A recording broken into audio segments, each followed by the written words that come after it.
next rig I'm going to cover for you is an iconic rig, and a rig that probably catches stupid amounts of fish, to be perfectly honest with you, all across the world, including South Africa, and it's called the hinge chod. Where do you use it? You use it in areas where you've got weed, you use it in areas where you've got silt, where you've got bottom debris, all those sort of things. From our local waters at Florida Lake in Rurrepoort, the hinge chod definitely accounts for more fish than any other rig at this point in time. To tie it, pretty easy, but you've got to just focus on what I'm about to show you, because there are a couple of elements that you need to be aware of. There's a couple of ways of doing it. You can tie a knot. I'm going to do that because I'm going to reverse construct it for you. Very easy. I pass the line through the eye of the chod swivel, and it's called a chod swivel for the simple reason that on the barrel there's a little cavity, like a little groove, and that's where you fit your putty. I push it through and I just make a 3-turn grinner knot. So just fold it over itself like that, and I just go once, twice, and 3 times. It is a very difficult material to tie, so you've got to be slow and careful because you don't want the line to burn when you tie the knots. So pull it down nice and gently, and then what you then do, take that piece, cut it off, and I just burn it with the lighter to dab it closed, just like that. So now I have created a knot like that. To tie the knot, I push the line through the bottom of the eye, and here I have to obviously play around first, because if you want consistency in the length of the little boom section, you need to make sure that you've got your measurements spot on every time. So for this purpose I've got it at 3 centimeters. Now I grip the hook and the line like so. You see the tip of the hook still sticking out. All I'm going to now do is take this line, and by creating that loop I'm going to wind it around once,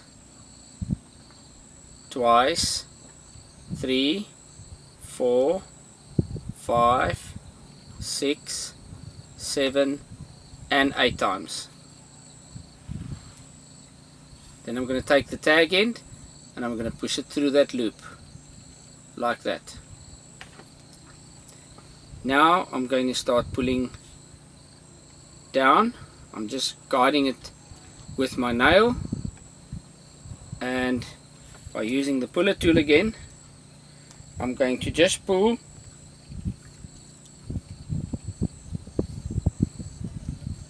until the knot is settled like that. So the very neat knot, I can now cut that piece off. I can now take my medium rig ring,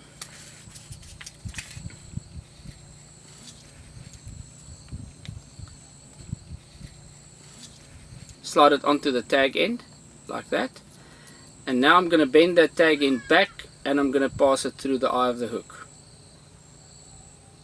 like so.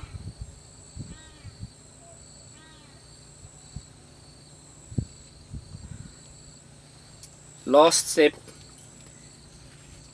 cut off that tag end, and again with a lighter I'm going to just dab it to create that little loop. That's a little D, and all I do now, I just manipulate the mouth trap. Because it is quite a rigid material, I can now shape it as I wish. And the best thing is to have it sit at a nice curve, and all you need to do is just rub it through your fingers to make sure that that bend is sitting nice and straight, like that, and that you've got a slight curve. That's part one of the chod completed. I then turn back to my faithful boom, and I take a length of boom. Again, I take my crimps, 2 of them. I put the line through the barrel and through the ring of the ring swivel, and again through the barrel, like that. I bring it just down, so it's not quite tight there.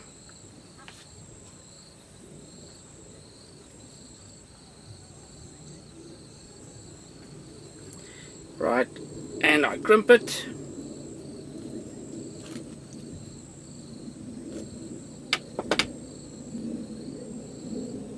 And I cut the tag end off. And on this end I do exactly the same. I cut it at an angle so it's nice and sharp. Push it through, push it back through the barrel. Let us have a look here. We want about a 17 odd centimeter, or in English terms a 7-inch boom section. So let's get that 7-inch boom section there, like that, and I crimp it again.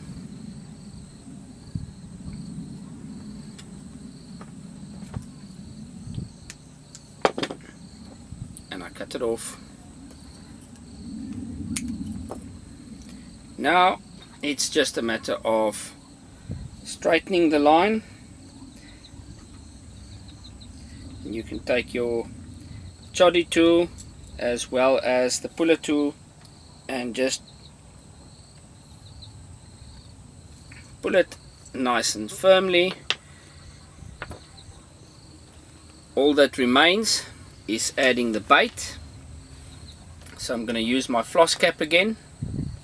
Take the floss cap, take my pop-up, and this time round it's got to be a pop-up.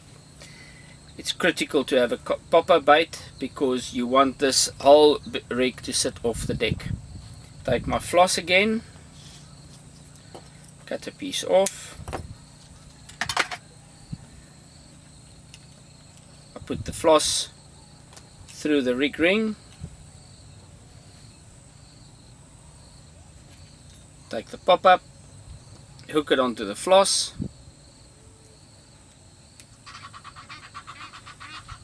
Nice and firmly. And here I don't pull the bait into the ring. I want the ring to create enough free movement. And I burn it. Dab it.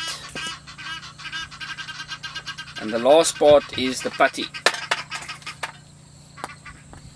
Normally you've got to play around with the putty to get exactly the right weight. And now it's just molding until it looks just right. This rig is going to be cast out or dropped by boat, and it's going to settle like that on the lake bed. Absolutely perfect.